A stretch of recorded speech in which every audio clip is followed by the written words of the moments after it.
Star.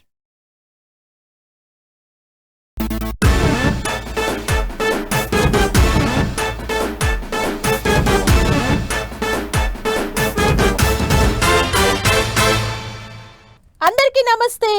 ఎప్పట్లెక్కనే ఇయ్యాల కూడా Pataas news లా మంచి మంచి ముచ్చట్లు పట్టుకొచ్చినాం. ఇక ఆలస్యం చేయకుండా హెడ్లైన్స్ అయితే చూసొద్దాం పాన్లి. సమ్మె చేయొద్దట ఆర్టీసీ వాళ్ళు, మాట్లాడదాం అన్నాడు మంత్రి సారు. చర్చలు లేవన్నాడు సెంటర్ మంత్రి.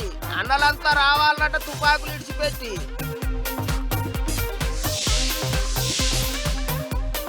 గత్తర లేపుతున్నాయి గాలివానలు, మెరిసినాయట 35,000 మెరుపులు. ప్రపంచ యాత్రికుడి మీద కేసు పెట్టిండ్రు, తెలంగాణకు పట్టుకొస్తారో మరిగా అన్వేషణు. తెరుచుకున్నాయి బద్రీనాథ్ గుడి తలుపులు, బ్యాండ్ బాజా గట్టిగా వాయించిండ్రు జవాన్లు. కుక్కలకు 11 ఒత్తులు చేసిండ్రు, కండ్ల నీళ్లు తీసిండ్రు జంతు ప్రేమికులు.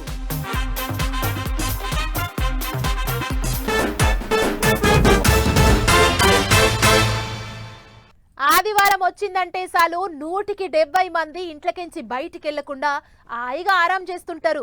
పొద్దుగాల లేచి సౌరం గ్యూరం చేపించుకొని ఇంత ముక్క కూర తెచ్చుకొని కమ్మగా వండుకొని తిని వారమంతా చేసిన కష్టం అయితారన్నాడు మర్చిపోతుంటారు. ఎంత రికాం లేకుండా ఉండేటోళ్ళైనా సెలవు తీసుకుంటారు. అయితే ఈ నడుమ మన లీడర్ సాబులు మాత్రం అయితారన్నాడే ఏదో పని పెట్టుకుంటుర్రు. మస్తు ఇగురం కల్లా పనులు చేస్తుండ్రు. పబ్లిక్ అంతా ఇండ్లకాన్నే ఉంటారు, అందరూ దొరుకుతారు అనుకుంటారో ఎట్టనో గానీ మన లీడర్ సాబులు ఆయితారం వచ్చిందంటే చాలు ఊర్ల పొంటి తిరుగుతారు. అందరికి ఆయితారం సెలవు దినం అయితే మన లీడర్ సాబులకు మాత్రం ఆయితారమే అసలు పని దినం లెక్క మారింది ఇప్పుడు. అందరేమో గాని డిప్యూటీ సీఎం బట్టి సారు వారంలో 6 దినాలు ఎక్కడున్నా ఆయితారం నాడు మాత్రం సొంత జిల్లా దిక్కుబాండ్లు కాడుతున్నాడు. ఈసారి ఖమ్మం జిల్లా వైరా మండలంలో ఉన్న స్నానాల లక్ష్మీపురం పోయిండు సారు. వానకాలం వస్తాంది కాబట్టి వాగు మీద చెక్కు డ్యాం కట్టేనికే పనులు చాలు చేసిండు. పబ్లిక్ ఆపద అరుచుకున్నాడు.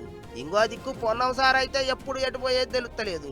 సారు బండెక్కి ఇంట్లోకేంచి బయటికి వెళ్ళిండంటే నడమ ఊరు కాడ ఆవుకుంటా అన్ని తీర్ల చెకింగ్లు చేస్తాడు. అసలే ఆర్టీసీ బస్సుల డ్రైవర్లు కండక్టర్లు లొల్లికి తయారైతాండ్రు అన్నట్టు ముచ్చట్లు వినిపిస్తున్నాయి కాబట్టి సారు పోత అట్లా ఉస్నాబాద్ బస్టాండ్కి ఎచ్చిపోయిండు. తిరిగి బస్సు పెట్టినాక ఎట్లున్నది, మంచిగా ఎటు కావాలంటే అటు తిరుగుతాన్రా అన్నట్టు పబ్లిక్ ను అరుచుకున్నాడు. డ్రైవర్లు కండక్టర్లతోని మాట ముచ్చట చేసి ఏమైనా తిప్పలుంటే చెప్పాలి అన్నట్టు అడిగిండు. ప్రస్తుతం ఉన్నటువంటి రాష్ట్ర ఆర్థిక పరిస్థితుల దృష్ట్యా లేదా ప్రస్తుతం ఉన్నటువంటి ఈ పరిస్థితులలో ఆర్టీసీ ఇప్పుడే ముందుకు పోతున్నటువంటి పరిస్థితుల్లో మూలుగా నక్క మీద తాటిపట్టు పడ్డట్టు జరగద్దు. అనవసరంగా ఈ యొక్క కొంత ఇబ్బందికరమైనటువంటి అంశాలు చేయవద్దనే దానిలో వారందరూ కూడా నేను సందర్భంగా ప్రత్యేకించి విజ్ఞప్తి చేస్తాను. ముఖ్యమంత్రి గారి మాట ప్రకారం మీరు ఎప్పుడు వచ్చినా నేను డిస్కషన్ రెడీ అనే విజ్ఞప్తిని చేస్తాను. గదన్నట్టు సమ్మె బాట పట్టొద్దు, ఎప్పుడొచ్చినా సరే కూకొని మాట్లాడుకుందాం అన్నట్టు హామీ ఇచ్చిండు మంత్రి సారు. మరి ఏం చేస్తారో ఏమో చూడాలి. ఇక అది అట్లుంటే నీళ్ల మంత్రి ఉత్తమ్ సారు కూడా ఆయితారం నాడు అందరి ఇంటికాన్నే ఉంటారని హుజూర్ నగర్ లో మకాం పెట్టిండు. కళ్యాణ లక్ష్మి షాదీ ముబారక్ చెక్కులు పంచిపెట్టిండు, అందరినీ దిల్కుచ్చేసిండు. అటు మహబాద్ జిల్లాల మంత్రి సీతక్క ఊర్లన్నీ సుడిపెట్టింది. కొత్త సబ్ స్టేషన్లు కట్టించే పనులు చాలు చేసింది. అంతేకాదు పేదోళ్ల ఇండ్లకు 24 గంటలు ఫ్రీ కరెంట్ ఇస్తున్నావు అని చెప్పుకుంటేనే పాత సర్కారు వాళ్లకు సురుకులు పెట్టింది అక్క. మీకు ఫ్రీ ఇదొద్దు, ఇది ఫ్రీ వద్దు, అది ఫ్రీ వద్దు అంటారు. గత ప్రభుత్వం ఇయ్యలేదు. గత ప్రభుత్వం ఫామ్ హౌస్లకైనా ఫ్రీ కరెంట్ ఇచ్చింది, 500 ఎకరాలున్నా ఫ్రీ పోయింది. కానీ మరి ఒక బుగ్గ ఒక ఫ్యాన్ ఉన్న వాళ్ళకి మాత్రం ఫ్రీ ఇయ్యలేదు. మేము అలా పేదవాళ్ళకి ఇవ్వడం అనేది మా ప్రభుత్వం లక్ష్యంగా పెట్టుకొని మేము పనిచేస్తా ఉన్నాం. ఇట్లా ఆయితారం వచ్చిందంటే చాలు మంత్రులు సొంత జిల్లా పబ్లిక్ ను పాయిరంగా అరుచుకుంటారు. సెలవు దినాన కూడా గట్టిగానే తిప్పల పడతారు కదా లీడర్ సాబులు అనుకుంటారట పబ్లిక్ కూడా.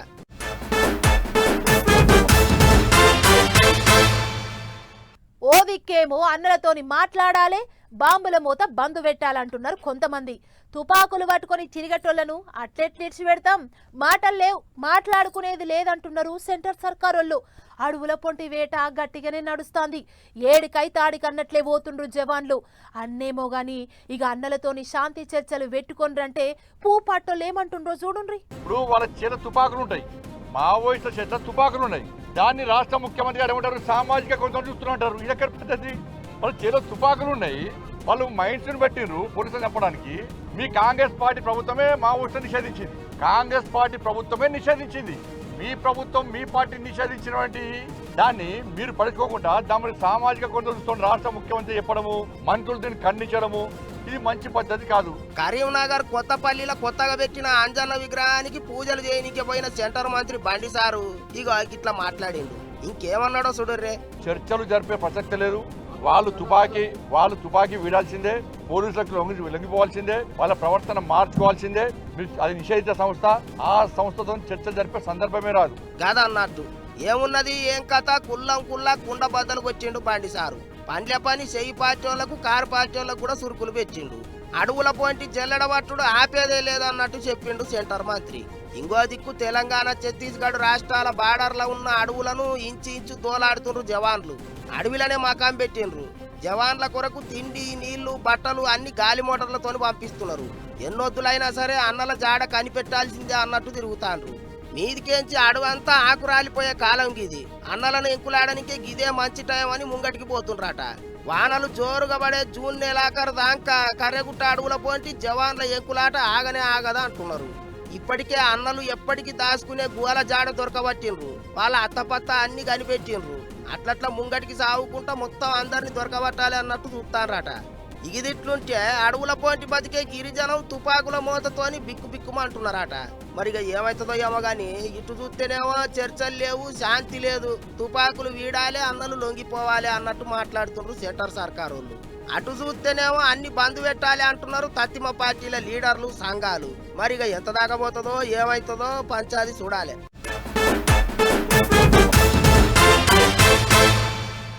గాలి వానలో వాన నీటిలో పడవ ప్రయాణం అన్నట్లే అవుతున్నది రైతన్నల పరిస్థితి.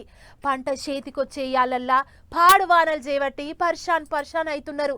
అగ్గిల నూనె పోసినట్టు ఆనకు తోడు గాలి కూడా గత్తర లేపుతుంది.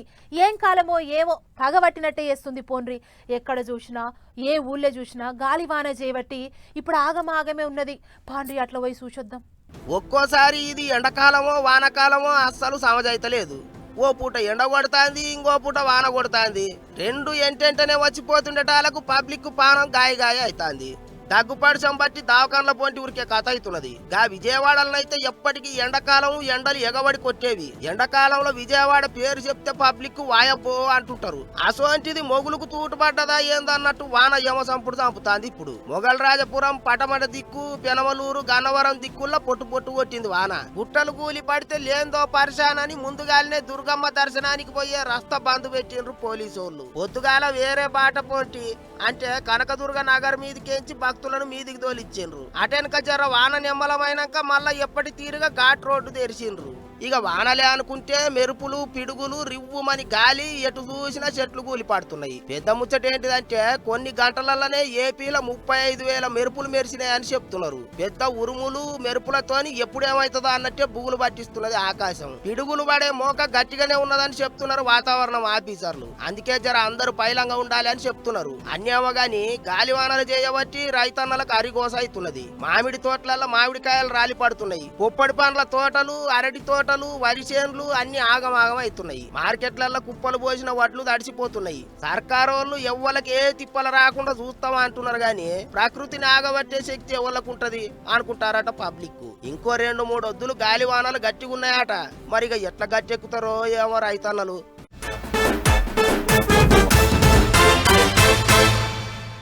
బంగారం రేట్లు పెరిగినాక దొంగల కాశ ఇంకెంత ఎక్కువైంది. పబ్లిక్ ఇండ్లల్ల భద్రంగా దాచుకున్న సొమ్ముల్ని మటుమాయం చేస్తుండ్రు. ఇండ్లకు తాళాలేసి ఏటన్న పోతే కథం, మళ్ళొచ్చి చూసేసరికి మొత్తం ఖజానా ఖాళీ చేస్తుండ్రు.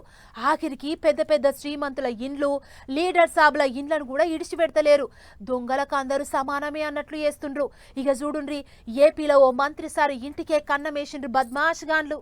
ఆగ చూసిండ్రా, అర్రలన్నీ తెరిచి చీరలన్నీ బయటికి గుంచి పారేసిండ్రు. లోపట తాళం వేసిన సొరుగులు కూడా తెరిచి చూసిండ్రు. చూస్తుంటే ఉన్న కాడికి మొత్తం ఊడ్చుకొని పోయినట్టే ఉన్నారు దొంగలు. అవుగాని ఇది ఎవరి ఇల్లు అనుకుంటారు? తూర్పు గోదావరి జిల్లా కొవ్వూరులో ఉన్న మాజీ మంత్రి జవహర్ సారి ఇల్లు. మొన్నటిదాకా సైకిల్ పార్టీ లీడర్లంతా ప్రధానమంత్రి మీటింగ్ కు అన్ని తీర్ల ఏర్పాట్లు చేయాలని అంత విజయవాడలోనే ఉన్నారు కదా. మరి అసోంటప్పుడు సైకిల్ పార్టీ జాతీయ కార్యదర్శి అయిన జవహర్ సార్ ఇంటికాడెట్లుంటాడు? అందుకే ఆయన కూడా 10 దినాల సంది విజయవాడ ఊరలనే ఉంటున్నాడట. ఇక ఇంటోళ్ళు ఏదో పనివాడి మొన్న 30 తారీఖు నాడు తిరువురు పోయినరాట. ఇంకేమున్నది, ఇంట్లో ఎవ్వలేంది చూసుకొని దొంగలు పోతం పెట్టిండ్రు. అట్లిట్లా పక్కింటోళ్లకు ముచ్చట తెలిసి ఫోన్ కొట్టి చెప్తే గిట్ల పోలీసోళ్ళు ఇంటోళ్ళు వచ్చి అయ్యో అనుకునే కథ అయింది. బంగారు సొమ్ములు సామాన్లు గట్టిగానే ఎత్తుకుపోయినరాట. అధికారంలో ఉన్న పార్టీ లీడరు మాజీ మంత్రి ఆయన ఇంట్లోనే దోసుకొని పోయినరంటే ఆ దొంగలు చేయి తిరిగిన దొంగలే అనుకుంటారా అందరూ. ఇగిదిట్లుంటే వికారాబాద్ జిల్లా తాండూరులో పోయి ఇగురం తప్పిన దొంగ ఏం చేసిండో చూడుర్రే.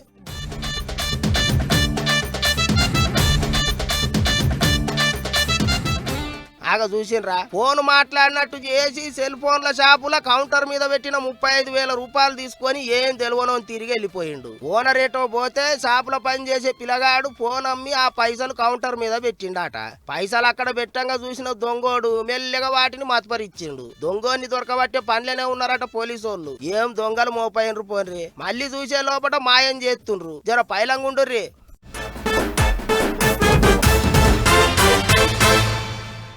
ఈ నడుమ మనిషికో యూట్యూబ్ ఛానల్ అయింది. ఎవ్వలకు నచ్చినట్లు ముచ్చట్లు రికార్డింగ్లు చేసి వీడియోలు యూట్యూబ్లో పెడుతుండ్రు. ఆ వీడియోలతోని గట్టిగానే సంపాదిస్తురట. ఏం తక్కువ 22,000 కోట్లు ఇచ్చినమని మొన్ననే యూట్యూబ్ వాళ్ళు చెప్పిండ్లు. సరే సంపాదించుకొని బాగుపడితే మంచిదే గాని యూట్యూబ్ ఛానళ్లలో ఎట్లా పడితే అట్లా మాట్లాడతాం, ఏది పడితే అది చెప్తామనంటే ఇగో గిట్లయితది. యూట్యూబ్ ఛానల్ ఉన్నది కదా అని ఎట్లా పడితే అట్లా మాట్లాడతాం అంటే ఎవరన్నా ఎందుకు ఊకుంటారు. ఇగో గిట్లనే గీ నడమ గట్టిగా వినిపిస్తున్నది గీ మంచి పేరు. చూడంగానే కూనం పట్టింటారు మీరు కూడా. దేశాలన్నీ తిరుగుకుంటా అన్ని ముచ్చట్లు చెప్తుంటాడు. సరే కాదు అట్లుండని గాని గీ నడమ గీ అనివేశ అనేటాయనే బెట్టింగ్ యాప్లకు ప్రచారం చేసిన వాళ్ళ మీద గట్టిగానే నజరేసిండు. రోజుకో వీడియో యూట్యూబ్ లో పెట్టి వాళ్ళు అట్లా వీళ్ళు ఇట్లా అన్నట్టు చెప్పుకొస్తున్నాడు. ఇట్లనే తెలంగాణ డీజీపీ సారు, ఐఏఎస్ ఆఫీసర్లు, మెట్రో అధికారుల మీద కూడా లేని ముచ్చట్లన్నీ చెప్పిండాట. 300 కోట్లు తిన్నారని మాట్లాడిండాట. అసలే అన్వేషి వీడియోలు లక్షల మంది చూస్తుంటారు. అందుకే లేనిపోని ముచ్చట్లన్నీ చెప్పి పెద్ద పెద్ద ఆఫీసర్ల పరువు తీసిండని పోలీసోళ్ళు కేసు పెట్టిండ్రట. ఇప్పుడు ఏం తెలుసో ఏం లేదో వట్టిగానే బట్టగాల్సి మీదేస్తే ఏందన్నట్టు అని కోపానికి వచ్చిండ్రట.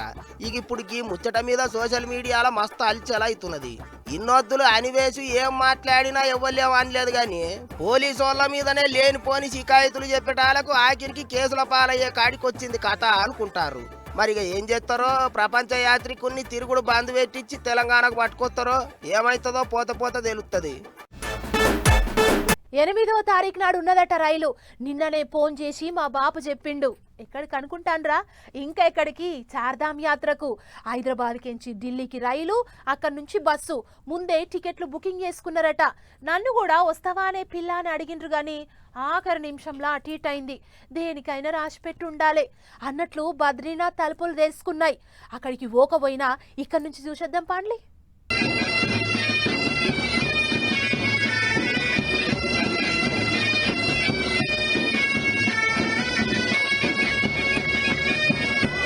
బద్రీనాథుని తొలి దర్శనానికి ముందు ఇగో ఇట్లా బ్యాండ్ మూతలు గట్టిగా మోగినాయి. మూతలే కాదు, భక్తుల ఆటపాటలు కూడా జోరుగా నడిచినాయి.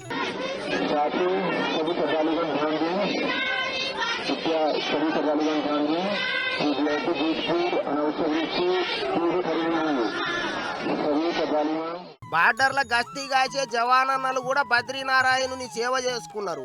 ఆర్మీ బ్యాండ్ వాయించిండ్రు, మొక్కులు మొక్కిండ్రు.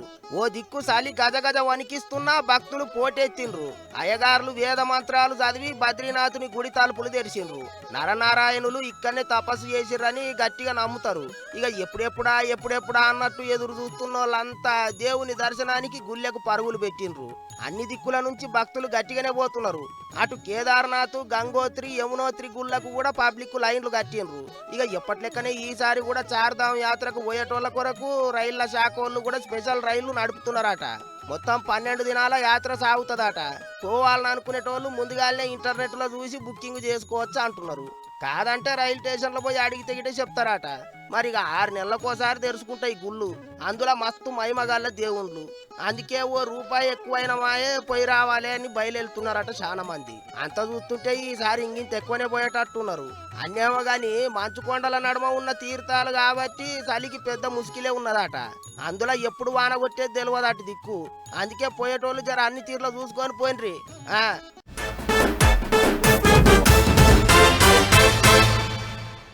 అడ్డ జామీన్లకు పోతే బడిత పూజ తప్పదు. అందుకే ఉన్న దాంట్లోనే మెసులాలి. లేనిపోని కిరికిరి పెట్టుకుంటే ఎవరెందుకు కూకుంటారు? గిట్లనే మన పాలి దేశం పాకిస్తానోళ్ళు కయ్యానికి కాలు దూతాండ్రు. అట్లా చేస్తాం ఇట్లా చేస్తామని పెగ్గలు కొడతాండ్రు. దానికి మనోళ్ళు మాటలల్ల కాదు చేతలల్ల చూపిస్తుండ్రు. పాకిస్తాన్ దేశం ఇంతింత ఎడారి లెక్క మారుడు ఖాయం. ఎందుకంటే ఇక చూడుర్రి, అంటే ఆరడైతుంది అనకపోతే అలసైతుంది అన్నట్టు ఇన్నొద్దులు ఊకుంటుంటే పాకిస్తాన్ వాళ్ళు తోక జాడిస్తున్నారు. అందుకే కొట్టక తిట్టక ఎక్కడేం చేయాలనో అదే చేస్తుండ్రు మనోళ్ళు. పాకిస్తాన్ను పురాగా ఎండబెట్టే ఇగురం చేస్తున్నారు. నీళ్ల కొరకు మన కాళ్ళకాడికి రావాలి అన్నట్టు చేస్తుండ్రు. ఇప్పటికే సింధు నది నీళ్లు పాకిస్తాన్ దిక్కు పోకుండా గేట్లు బంద్ పెట్టిండ్రు. ఇప్పుడు ఇంకో 2 నదుల నీళ్లు కూడా పాకిస్తాన్ దిక్కు పోకుండా ప్రాజెక్టుల గేట్లు బంద్ పెట్టే ఇగురం చేసిండ్రాట. చీనాబు నది మీద ఉన్న బల్గియార్ డ్యామ్ గేట్లు బంద్ చేసిండ్రాట. చీనాబు నది నీళ్లతోనే పాకిస్తాన్ లో ఉన్న పంజాబు ఇంగిన్ని జాగల్లో పంటలు పండుతున్నాయట. ఇప్పుడు ఆ పంటలన్నీ ఎండినట్టే. అటు జీలం నది నీళ్లను కూడా ఆపాలని చూస్తున్నారట. అది గిట ఆపేస్తే ఇక పాకిస్తాన్ మొత్తం ఎడారి లెక్క మారినట్టే. ఇప్పటికే వీసాలు రద్దు చేసుడు, పాకిస్తాన్ వాళ్ళని వెనకకు తోలిచ్చుడు, బార్డర్లు మూసేసుడు, అప్పులు పుట్టకుండా చేసుడు, మన దిక్కుకేంచి పాకిస్తాన్కు పోయే సామాన్లు ఆపేసుడు, గిట్ల తీర్ల పాకిస్తాన్ వాళ్ళను ఇరకాటంలో పెడుతున్నారు మనోళ్ళు. అన్నిటికంటే పెద్ద ముచ్చట నీళ్లు ఆపేస్తుండేటాలకు కుడితిల పడ్డ ఎలక లెక్క తయారైతాంది పాలి దేశం పరిస్థితి. ఇంకో దిక్కు అంటుకునేందుకు ఆముదం లేదు గాని మీసాలకు సంపెంగ నూనె అన్నట్టు తిండికి గతి లేకపోయినా రోషానికి ఏం తక్కువ లేదు పాకిస్తాన్ లీడర్లకు. వేరే దేశాలల్లో మాట్లాడుకుంటా బాంబులేస్తాం అవేస్తాం ఇవేస్తాం అని శాతగాని ముచ్చట్లు చెప్తుర్రాట. అయితే బాంబుల సంగతి ఏం గాని పెద్ద పెద్ద తుపాకులకు గుండ్లు కూడా చాలినన్ని లేవట పాకిస్తాన్ వాళ్ళ దగ్గర. గట్టిగా యుద్ధం చాలైతే 4 దినాలల్లో గుండ్లన్నీ అయిపోయి గుడ్లు తేలేస్తారని మాట్లాడుకుంటారు. మేకపోతు గాంభీర్యం లెక్క పాలి దేశపోళ్ళు ఆయి ఊయి అంటారు తప్ప వాళ్ళతో అయ్యేది లేదు పోయేది లేదు అంటున్నారు. ఏం అవసరం లేదు, మనోళ్ళు నీళ్లు బంద్ పెట్టినరు అయిపోయా, వాళ్ళ పని కేలు కథం అంటున్నారు ఇంగింతమంది.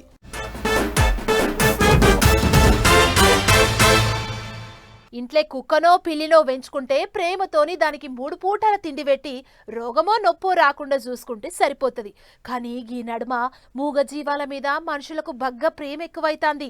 ఆ ప్రేమలా వాళ్ళు ఏం చేస్తున్నారో వాళ్ళకే సమజైతలేదు. ఇగో ఇక్కడ చూడు ఏం చేసిండ్రో. ఆగో మనిషి చచ్చిపోతే ఎట్లయితే 11 వద్దులు చేస్తారో అట్లా కుక్కల పోటువోకు కూడా దండేసి వాటికి పసందైన డబల్ రొట్టెలు, గోధుమ రొట్టెలు, కుక్కలు తినే తిండి, పాలు అన్ని పెట్టిండ్రు. గమ్మతి ముచ్చట ఏంటిదంటే ఇక్కడ జీవిడిచిన కుక్కలు పానీపూరీలు, టమాటాలు, జిలేబీలు కూడా తినేటివి కావచ్చు. అందుకే వాటిని కూడా కుక్కల పోటువల ముంగట పెట్టిండ్రు. ఇంకో పెద్ద ముచ్చట ఏంటిదంటే 11 వద్దులకు మన దిక్కు ఇంటోళ్ళు గుండు చేయించుకుంటారు కదా, అట్లనే కుక్కలు జీవిడిచినాయని గుండు చేయించుకున్నాడు ఈ అన్న. అయ్యో ఏమైందే ఎట్లయిందే అని అడుగుతా అంటే ఒక్క తీరుగా దుక్కటిల్లిండు. పోనీ కుక్కలన్నీ వీళ్ళు పాయిరంగా పెంచుకున్న కుక్కలా అంటే కావట, వాడకట్ల పోంటి దొరికింది తినుకుంటే తిరిగే ఊర కుక్కలేనాట. కాకపోతే దినం తోకూపుకుంటా మనుషులను మస్తు ప్రేమ చేసేవాట. వాటికి అవోటి ఓటి తినిపించుకుంటా ఇక్కడి పబ్లిక్ కూడా గట్టిగానే పాయిరం చూపించేటోళ్ళట. మరిగా పోస్టర్లో చూస్తే కుక్కలు చాన్నే కానొస్తున్నాయి, గన్ని కుక్కలు ఎట్లా జీవిడిచినాయి అనుకుంటారా? ఎర్రటి ఎండలకు పిసలేసి గాయ అయినాయట కుక్కలు. అప్పటికే ఐసీయూలో పెట్టినరాట గాని బతకలేవట. అందుకే గిట్లా అయ్యో మా వాడకట్టు కుక్కలన్నీ జీవిడిచినాయి కదా అని గిట్లా అందరూ వాటి పోటువోకు దండేసి దినాలు చేసిండ్రు. మిగిలిన కుక్కలకు వాటి పేరు మీద ఇంత తిండి పెట్టి మీరన్న పైలంగుండిర్రి అన్నట్టు చెప్పిండ్రు. ఏమైనా కుక్కల మీద వీళ్ళకు ఉన్న ప్రేమ గొప్పది పోయినరా అనుకుంటారు ఈ ముచ్చట చూసిన పబ్లిక్. మనుషులకు పెట్టినట్టు కుక్కల కోసం కూడా గుండు కొట్టుకొని దినం పెట్టుడంటే మరిగా పెద్ద ముచ్చటనే అనుకుంటారు ఇంగింతమంది. అన్నట్టు ఈ ముచ్చట మధ్యప్రదేశ్ రాష్ట్రంలో ఉన్న ఇండోర్ పట్టణంలో అయ్యింది.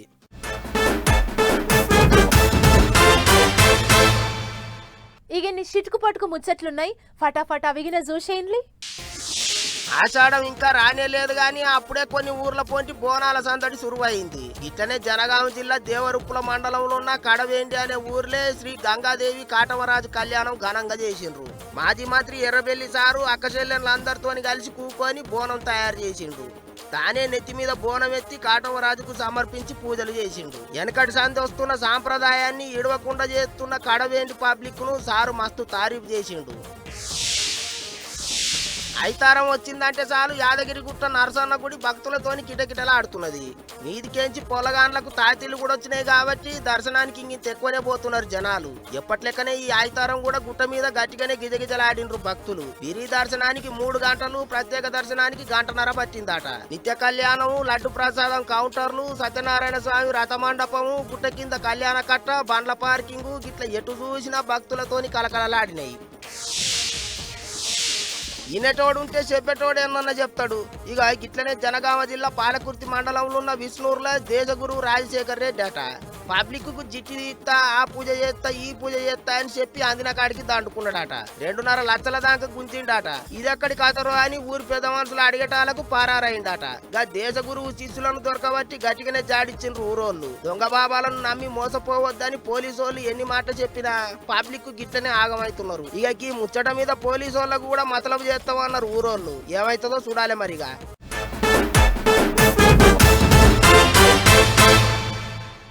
చూసిండ్లు కదా, ఇవి యాల్టి మన పటాస్ న్యూస్ ముచ్చట్లు. మళ్ళీ రేపు మంచి మంచి ముచ్చట్లతోని కలుద్దాం. నమస్తే.